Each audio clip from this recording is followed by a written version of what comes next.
Aí, belezinha. Estamos gravando então. Então, bom dia a todos, sejam bem-vindos. A gente continua hoje com a nossa aula de redes.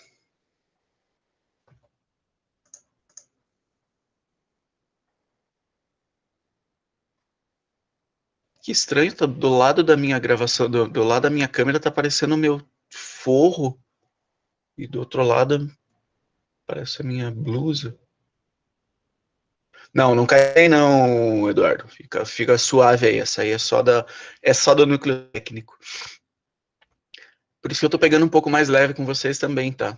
Talvez a principal diferença entre as minhas matérias técnicas e a que os outros professores estão dando é que eu estou dando uma controlada um pouco no conteúdo, estou trabalhando um pouquinho de maneira mais suave, porque por entender que tem muitos de vocês que estão se focando aí em Enem, vestibular e tudo mais. Então, acho que é por isso que talvez, né, um dos motivos da minha não ter tantas reclamações assim. Beleza? Então vamos começar. Nós trabalhamos na última aula a questão um pouco dos equipamentos, explicando como é que uma rede funciona e quais os equipamentos necessários para criar essa rede. E aí hoje nós começamos a ver como funciona o que é o padrão Ethernet, que é o padrão de redes que nós utilizamos até hoje, tá? Vocês vão ver que, por causa da organização da nossa disciplina e a sequência que foi dada a ela, nós não estudamos ainda a questão das camadas de rede, que vocês vão ouvir eu falar, às vezes, em alguns pontos aí, sobre as camadas, e vocês não vão ter estudado ainda. Então, assim, isso faz parte do próximo conteúdo, provavelmente vai ser trabalhado presencial, eu acho que camada é um pouquinho chato para trabalhar à distância, mas se não der, a gente continua à distância também, não tem problema. Não tem rolo. Mas só para vocês saberem que às vezes eu vou falar alguma coisinha sobre camadas, vou precisar fazer esse parênteses e dar uma explicadinha sobre o que é e como é que funciona, mas eu vou tentar levar isso da maneira mais tranquila possível, tá? Então, olha só, quando a gente fala em rede hoje, tá? Quando a gente fala em rede hoje, a gente está falando sobre rede Ethernet, tá? Ethernet, não internet, tá? Ethernet. A rede Ethernet é o padrão hoje mundial de redes de computadores e de dispositivos. É um padrão que deu certo, que serve assim de exemplo para a indústria. E no começo a gente tinha outros padrões, tá? Por muito tempo vários outros padrões foram comuns nas redes de computadores. Mas a Ethernet acabou tomando todos esses meio que de assalto, assim, cara. Eles, por ser um padrão muito bom, muito bem escrito, muito bem definido, no começo não tão bem definido e não tão bem escrito, mas, né, por ser um padrão bacana. E o principal ponto do padrão Ethernet é que ele é um padrão que não necessita do pagamento de royalty, ele não é um padrão proprietário, tá? Ele foi criado praticamente por um consórcio de empresas grandes, tá? Tendo uma grande parte desse desenvolvimento sido responsabilidade da empresa Xerox, mas ele é um padrão que, assim, você não precisa pagar para usar. Então, os outros padrões que tinha antes, eu quero colocar uma rede do padrão X na minha empresa. Eu precisava contratar um servidor de rede padrão X, tá, desse padrão que eu queria usar, e eu precisava pagar royalties para esse cara, eu precisava licenciar a minha rede.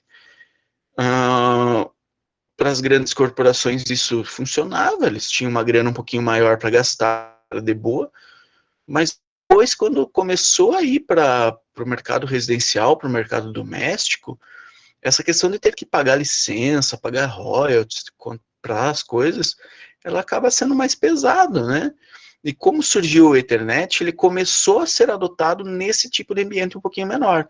Empresas menores, instituições menores, redes domésticas, e ele foi sendo espalhado, foi, né, tomando as redes de tal forma que hoje é muito difícil você achar alguma rede que não seja padrão internet. Tá? Então, hoje dá para falar com certeza que mais de 99% das redes no mundo, são muito mais, são padrão internet. O que é bem bacana porque facilita um pouco o trabalho do profissional de redes, né? Porque você precisa conhecer um padrão, você precisa conhecer uma forma, um método, ao invés de você ter que estudar trocando de empresa, por exemplo, correr o risco de cair numa empresa, numa rede padrão diferente e não entender muita coisa. Então, isso nos facilita, tá? Ele surgiu lá nos meios da década de 70, 1974, 1975, e ela conseguia transmitir dados a 3 megabits por segundo, 3 megabits por segundo, tá? Relativamente, relativamente bem lenta. E o legal é que a Xerox sempre teve um dedo de bosta para tecnologia. É incrível. A Xerox desenvolveu muita coisa, desde da criação, por exemplo, do mouse que surgiu dentro da Xerox, a rede Ethernet, né, não, desculpe, não o mouse, mas a interface gráfica, a rede Ethernet, diversas outras tecnologias, muito top, usadas até hoje, e a Xerox inventava essas coisas, o pessoal chegava, apresentava para o quadro de diretivo da empresa, e os caras olhavam assim, pai, não interessa para a empresa, vamos, né, vamos distribuir isso aí, vamos deixar a galera usar, vamos passar esse bagulho aí para frente. Tá? Com a interface gráfica foi assim. Então, quando a Xerox inventou a interface gráfica, eles aceitaram receber visitas da Apple, da Microsoft, para apresentar a interface gráfica. A Apple e a Microsoft clonaram a ideia, copiaram a ideia, com a permissão da Xerox, tá? Sem assinatura de contrato nenhum, sem assinatura de porcaria nenhuma, copiaram, criaram seus sistemas operacionais baseados na ideia da Xerox e não precisaram pagar um centavo para a Xerox. Tá? A rede foi a mesma coisa, nasceu dentro da Xerox. Foi um cara muito foda que o nome dele era Robert Metcalfe, se eu não me engano. Ele foi a grande mente aí do desenvolvimento de rede para o escritório, e quando foi apresentado para a diretoria da empresa, a empresa, rede é bacana, mas nosso negócio é vender impressora, né? Nós vendemos xerocadora, impressora, nós não trabalhamos com esse negócio de rede aí não, vamos ver se alguém não interessa pegar essa ideia aí e desenvolver essa parada. E cedeu uma grande quantidade de empresas e acabou se tornando um consórcio de empresas que fez essa rede se desenvolver, e hoje é o maior padrão de redes do mundo. Então, por isso que eu digo, a Xerox tem um dedo um pouco podre, sabe?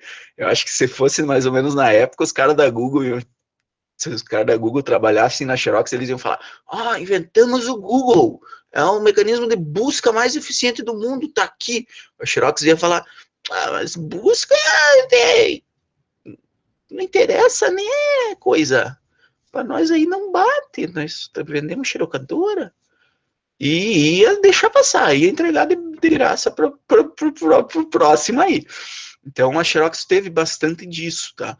E a Ethernet é uma história muito de sucesso da mesma coisa. Tá? É uma história de sucesso que foi inventada dentro da Xerox, que a Xerox não quis, não teve interesse de desenvolver, não faturou com isso, passou para frente. Tá? E aí, e além disso, quando ele começou a ter um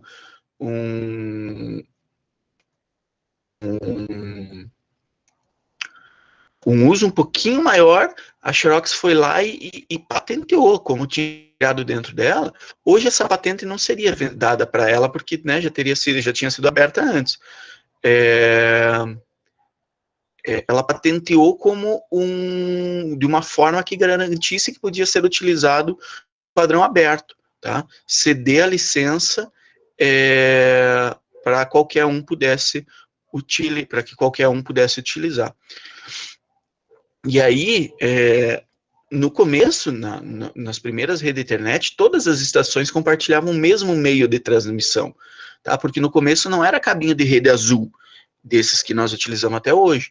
No começo, as primeiras redes de internet eram feitas por meio de um cabo coaxial, tá? Por meio de transmissão analógica.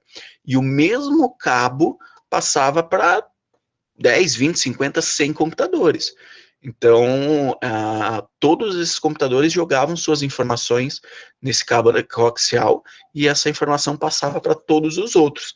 E os outros computadores que eram responsáveis por ir lá e filtrar se essa informação era para ele ou não, tá? O que é bem interessante, economizava muito dinheiro, porque não precisava ir um cabo para cada computador. Então, se você levava um cabo desses para uma sala e nessa sala tinha 10 computadores para ligar, eles colocavam tipo um Tzinho nesse cabo e ligava, iam fazendo, dividindo esse cabo e jogando para os 10, 20, 50 computadores. Tá? E aí o que acontece? Só que daí, cada computador, nunca mais de um computador podia transmitir ao mesmo tempo. Se algum deles estivesse transmitindo, os outros teriam que ver se alguém estava transmitindo. Se ninguém estivesse transmitindo, aí ele podia transmitir, tá? E quando isso não ocorria, havia o que a gente chamava de colisão, tá? Então, quando já tinha dado alguma informação no cabo e outro computador começava a transmitir, havia uma colisão que teria que ser tratada, os dados iam ser ignorados, e aí ia ser pedido para quem transmitiu retransmitir, tá? Que diminuía bastante a velocidade da nossa rede, que já era de 3 megabits por segundo. Tá? Vale lembrar que isso, 3 megabits lá em 1973, a internet doméstica, tá? Para você ter uma internet de 3 mega na tua casa, isso com certeza foi aí depois de 2010, 2011. Então olha a diferença do avanço das redes Ethernet e da nossa internet doméstica. Tá? É bem diferente. E aí, no começo, essas coisas da rede, do padrão Ethernet, não eram muito bem documentadas, tá? E aí o pessoal se juntou em um consórcio de empresas, um grupo da indústria, né? Que ficou conhecida como o Comitê de Padrões 802,3 da IEEE, tá? Instituto de Engenheiros Elétricos e Eletrônicos. Então, várias empresas se juntaram um monte de engenheiro pica e criaram a documentação do padrão do 802 IEEE 802,3, que é o padrão utilizado para a internet até hoje, tá? Possuindo inclusive diversos subpadrões, 802,3A, 882,3B, 802,3N, 802,3X. Então tem várias subpadrões dependendo do que você está falando. Rede sem fio de um jeito é uma coisa, rede sem fio de outro jeito é outra coisa. E essa documentação, esses padrões, eles permitiram que a rede avançasse muito, porque aí a gente começou a ter controle sobre a forma com que os fabricantes poderiam utilizar essa, né, como que eles teriam que desenvolver as coisas para funcionar dentro da rede. Então, se no começo cada fabricante, foda-se, fazia do jeito que queria, dessa forma, os fabricantes começaram a ter um documento para seguir. Então, quem queria fabricar uma placa de rede tinha que pegar o documento do padrão IE 802,3, ler esse documento e desenvolver essa placa de acordo com esse padrão. E aí a gente começou a ter realmente um controle de qualidade e uma qualidade muito maior nas redes de computadores, tá? A partir do momento dessa padronização, tá? E esse padrão, ele hoje, dá para dizer que esse padrão é o que está dentro das placas de rede, tá? Praticamente eles são as placas de rede que implementam os padrões para nós. E é aí que a gente liga os cabos de rede e faz a comunicação. E o legal é que pela forma com que o padrão é desenvolvido, nós podemos ter uma rede Ethernet rodando em cima de um cabo de par trançado de cobre. Nós podemos ter uma rede Ethernet rodando em cima de um cabo antigão coaxial. É a mesma rede Ethernet, só o meio é outro. Nós podemos ter uma rede Ethernet rodando em uma rede, rodando em um cabo de fibra ótica. Nós podemos ter uma rede Ethernet rodando em uma rede sem fio, através da transmissão por ondas de rádio, através de ondas de luz. Então, nós temos uma grande gama, uma grande flexibilidade na hora de escolher como transmitir, como que as coisas vão ser transmitidas, tá? Quando a gente fala de transmissão dentro de uma rede Ethernet, nós temos alguns modos de transmissão dos dados, tá? A forma com que há essa transmissão. O primeiro deles é a transmissão que a gente chama de simplex, tá? Simplex. A transmissão simplex, pessoal, possui dentro do cabo uma direção em que as coisas vão. Então, as informações são transmitidas sempre em uma direção. E a comunicação é feita sempre, por exemplo, do computador A para o computador B. Se eu quiser que haja o retorno dessa informação, eu preciso ter outro cabo para fazer o retorno. Então, um cabo para enviar a informação e um cabo para receber a informação. Tá? Isso é uma maneira bem mais simples, mas que garante que os componentes de grande porte precisem estar num ponto só. Tá? Imagina aí, por exemplo, a nossa televisão. A nossa televisão é um método de comunicação simplex. Por quê? Porque a gente só recebe a informação. A gente não envia a informação para a central de TV. Tá?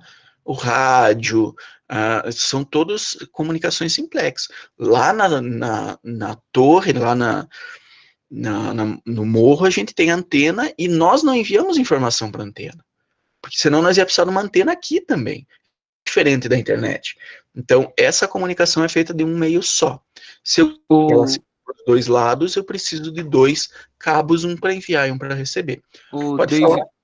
mas no caso das Smart TV de hoje em dia, daí já tem como se fosse um mini computador ali, né? Para enviar informação também, né? Isso, mas aí o que acontece? Aí existem dois canais. A gente não envia essa informação normalmente, a gente não envia essa informação pela transmissão de TV. A gente envia essa informação pela internet. Tá? E a internet faz esses dois caminhos. Tá? Mas Tudo bem, entendi. se a gente falar só do canal da TV, aí sim é um caminho só.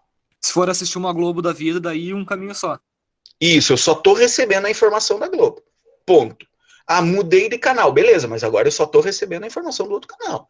Eu não estou dizendo para a antena, eu não tenho a opção. É diferente, não sei se vocês assistiram. Na Netflix tem aquele episódio do Black Mirror, que é Bandersnatch, se eu não me engano,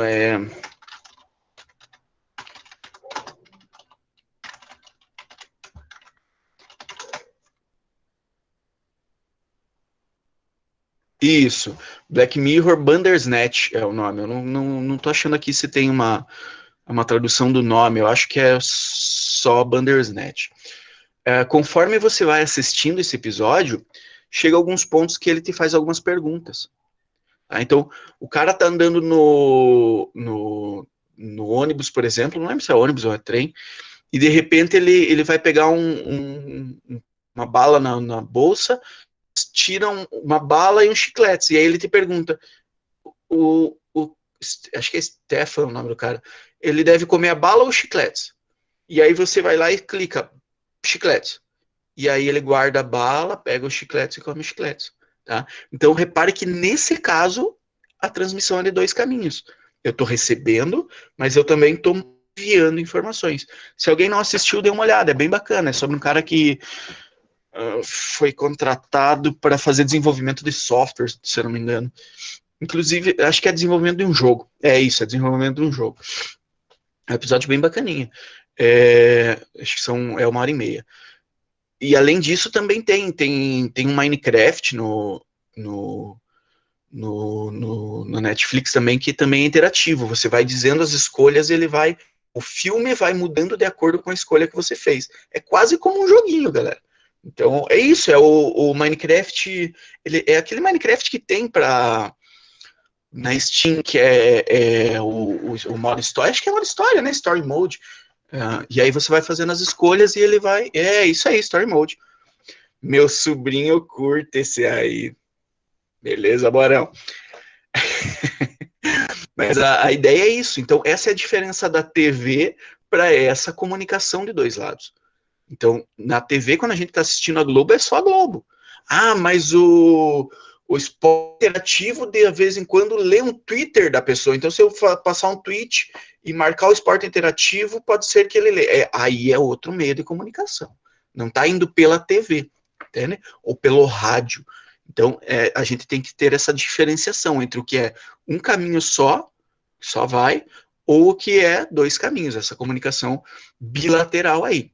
Então, se a primeira comunicação é a simplex, que há só essa transmissão, a segunda é o que a gente chama de half duplex, ou meio duplex.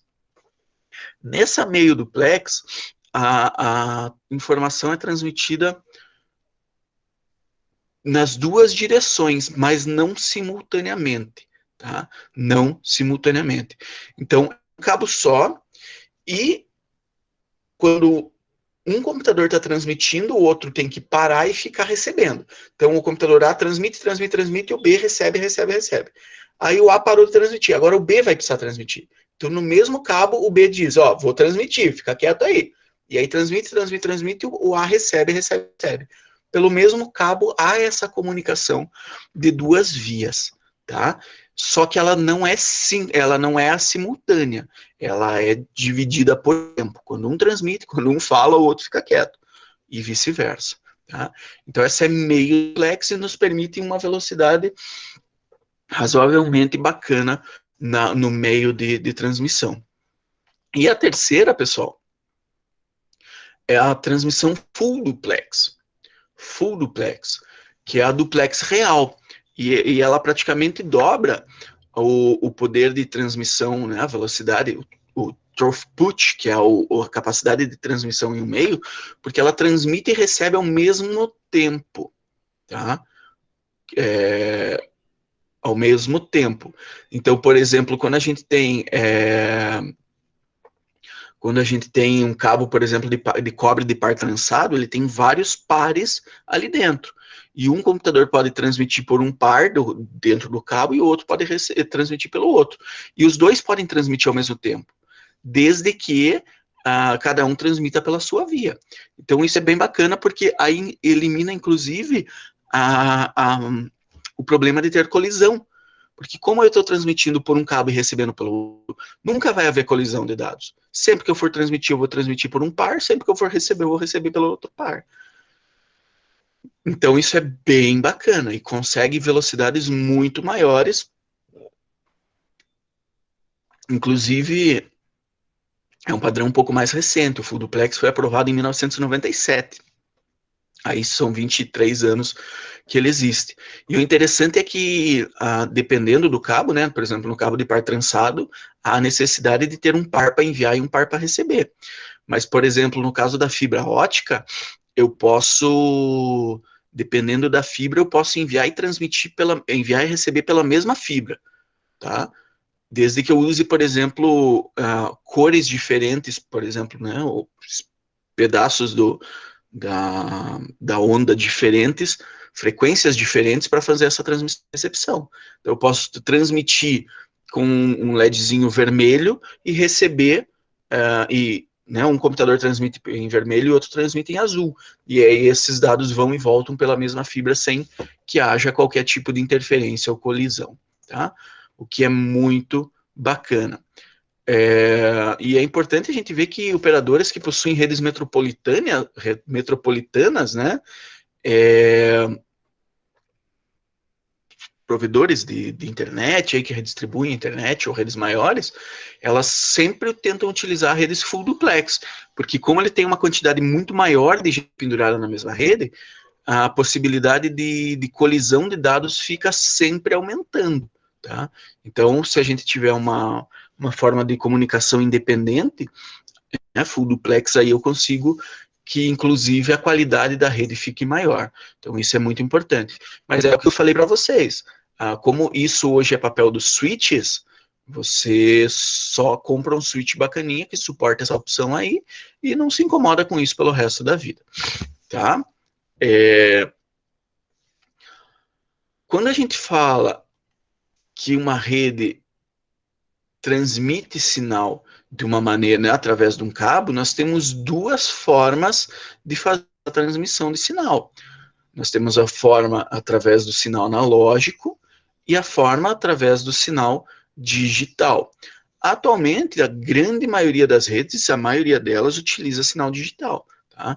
Mas ainda pode ser que, dependendo da localização, dependendo da forma da rede, se você contratar uma DSL, pode ser que, dependendo do teu provedor, você fique com um sinal digital, um sinal analógico, mas o sinal analógico é muito menos eficiente, tá? O sinal analógico, ele transmite a informação através de ondas, e a forma dessa onda, tá, ela permite que a gente saiba se o que está sendo transmitido é um 0 ou um 1. Então, pode ser que ele faça ondas maiores para transmitir o 0, por exemplo, e faça ondas menores para transmitir um ou 1. Ou pode ser que ele faça ondas mais altas para transmitir o 1 e ondas mais baixas para transmitir o 0. Tá?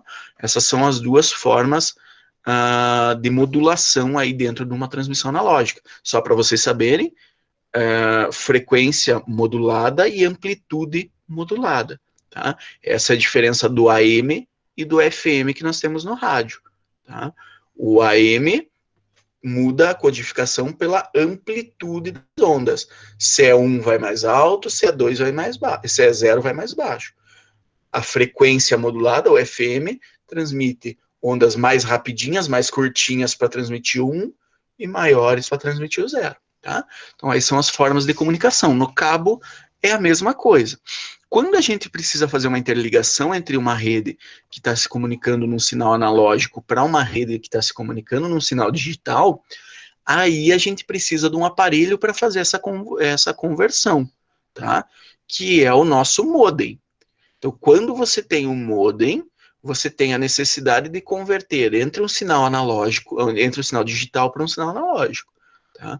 Então, as primeiras internets de escadas, todas eram por modem, todas eram através de sinal analógico, porque as operadoras de telefonia utilizavam só sinal analógico, e quando surgiram as ADSL, né, as DSL, foram as primeiras redes de banda larga que surgiram, né, surgiram meio padrão aí com as domésticas, surgiram meio junto com as redes de rádio. Aqui na cidade o rádio até veio antes, mas depois veio a DSL. Mas essas ADSL no começo, quando a telefonia utilizava o sinal analógico no cabo de telefone, você também tinha que receber um modem que fazia essa conversão. Modem, modulador, demodulador. É isso que significa o nome, modem. Ele modula e desmodula o sinal, tanto na saída quanto na chegada. E isso que permite que você se comunique entre redes com formas de transmissão diferentes.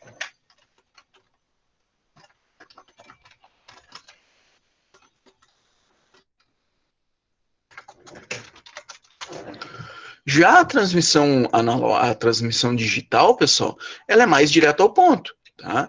Ele coloca no cabo duas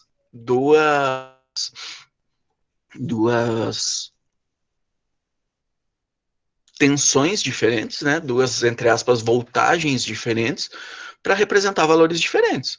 Então pode ser que o 0 signifique o 0 e o 1 significa e os 5 volts significa 1.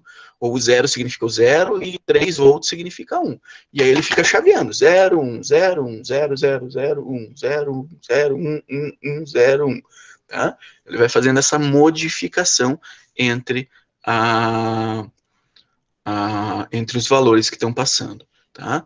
No analógico, não é assim que funciona. Então, no analógico vai 0, 0,1, 0,2, 0,3, 0,4, 0,5, 0,6, 1, 0,9, 0,8, 0,7. Então, ele vai fazendo essa onda com as voltagens.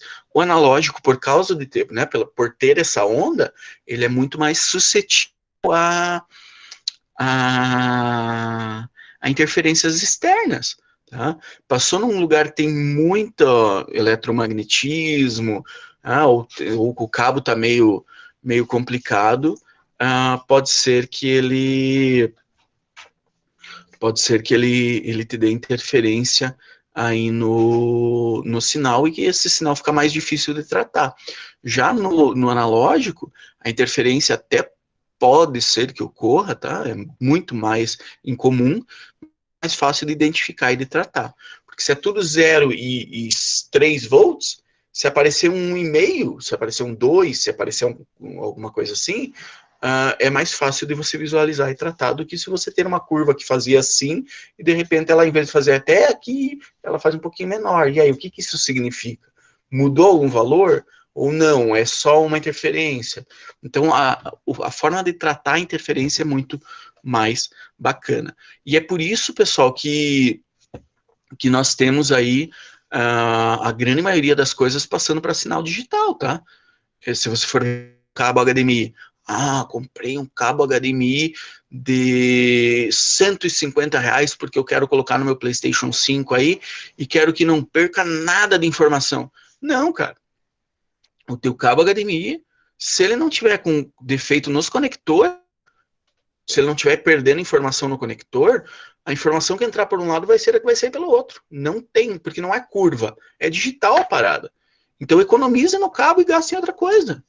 Tá? Pega um cabo que tem os conectores bacana, mas não precisa ser aquele, porque não sei o quê, porque é isolado. Não, a interferência no HDMI é praticamente inexistente. Tá? Então, por isso que você tem uma grande quantidade assim, as cores, o resultado, você não tem o que você tem quando você usa aqueles cabos de áudio e vídeo, onde dependendo da qualidade do cabo, a tua imagem ficava pior, você perdia um pouco das cores, as cores ficavam mais opacas, as cores, né, não reproduzia da mesma forma que entrou. Na verdade, no HDMI não é assim. No HDMI, a fidelidade de cores do jeito que entrou vai ser a mesma que saiu. Não tem como perder. Não tem como você ter... Por isso que vocês não veem chuvisco, por exemplo, no cabo HDMI. Chuvisco no HDMI é porque tem chuvisco lá no teu receptor, por exemplo. Não porque o cabo está fazendo isso. Por quê? Porque é um cabo de transferência digital, onde a interferência é praticamente nula, até porque o cabo é 1,5 metro. Você não vai enrolar ele no teu micro-ondas que gera interferência e daí ligar na TV. Isso é bem legal, mas você vai perder um monte de informação. Tá? Isso é algo bem interessante. Então, a principal diferença é essa, pessoal. E aí vocês precisam entender que nós, quando falamos em transferência de dados analógica, ela é representada por aquela curvinha, tá? Não vou abrir aquele aplicativo de desenho hoje, mas sempre que vocês verem falar em analógico, é representado por uma curva, tá? Então é sempre curva. A curva fica às vezes mais rápida, às vezes mais longa, a curva às vezes fica mais alta e às vezes mais baixa, aí é a forma de codificar essas informações para transferência, mas é curva. Quando a gente fala de digital, não existe curva. Digital não existe curva. Digital é 0, 0, 0, 0, 1. 0, 0, 0, 1. 1, 1, 1, 1, 1, 0. Certo? Então, essa é a representação do analógico e do digital. Hoje, graças a Deus, a grande maioria das nossas redes já é digital. Inclusive, os provedores que vendem internet via cabo de rede, via cabo de telefonia, eles fazem isso esses cabos já foram convertidos para sinal digital, então isso já melhorou bastante, a gente já não tem mais sinal analógico, porque você perde muito tempo e perde muita confiabilidade na hora de fazer essa transcrição, fazer essa modulação de sinal. Então é mais importante isso.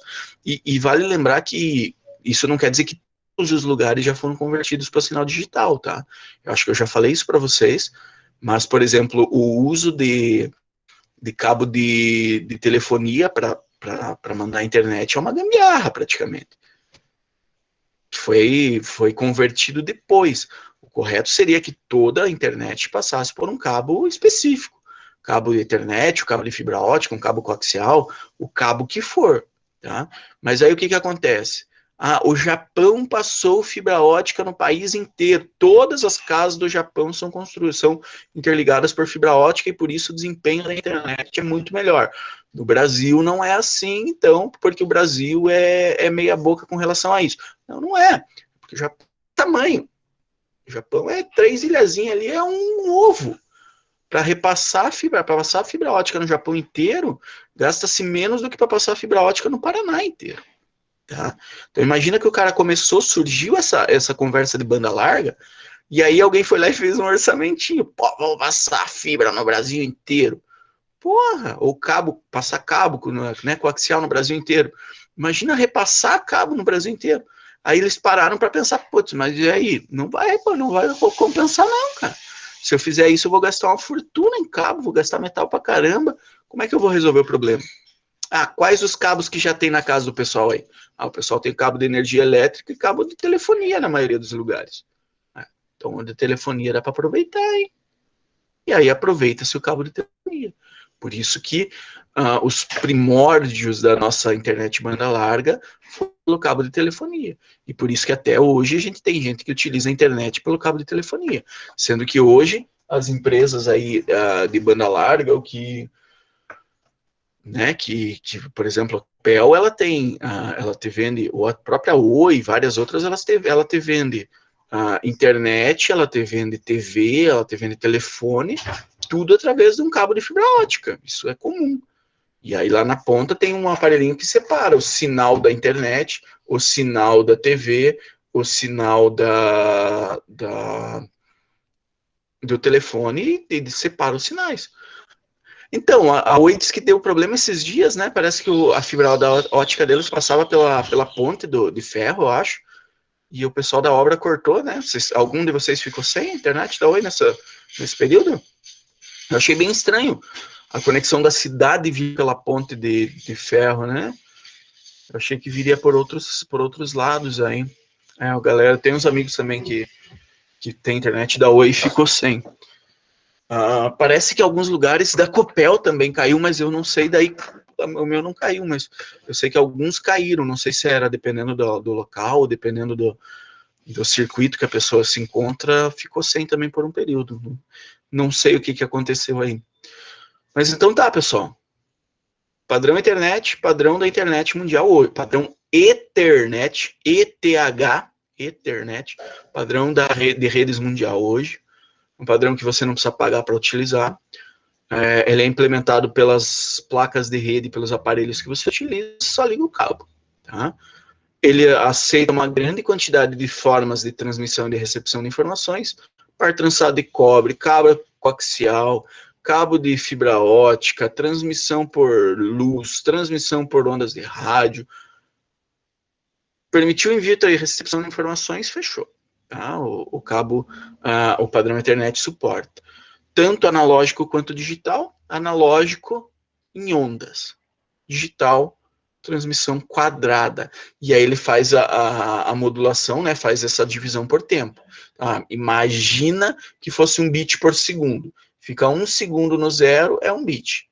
Fica 2 segundos no 1, é 2 bits. Tá? Então ele faz essa modulação por tempo. Lógico que não é 1 segundo, tá? Se a tua internet é 1 gigabit por segundo, você transmite 1 bilhão vezes 8 bilhões de vezes por segundo. Tá? Então, por isso que a internet, a velocidade da internet, depois faça essa divisão aí. Pega uma calculadora e divide 1 segundo por 8 bilhões e vê quanto tempo cada sinal pode ficar no cabo, tá? Mas aí ele vai fazendo essa divisão extremamente rápido. Mas mesmo assim, ele não faz uma curva. Ele faz sempre transições quadradas, 0 e 1, 0 e 1, 0 e 1, 0 e 1. Beleza? Esse é o conteúdo dessa aula, pessoal, da aula de hoje. Alguém tem mais alguma dúvida aí, por favor, manda no chat ou pergunta. Fica à vontade. Não? Tudo certo? Então, beleza, galerinha. Obrigado pela presença, obrigado pela participação. Estou encerrando a gravação aqui e aí já... Hoje mesmo eu coloco no Classroom para que vocês possam, né, quem não assistiu, possa assistir com a gente. Beleza? Abraço para todos, uma ótima semana. Caprichem aí, galera. Até a próxima.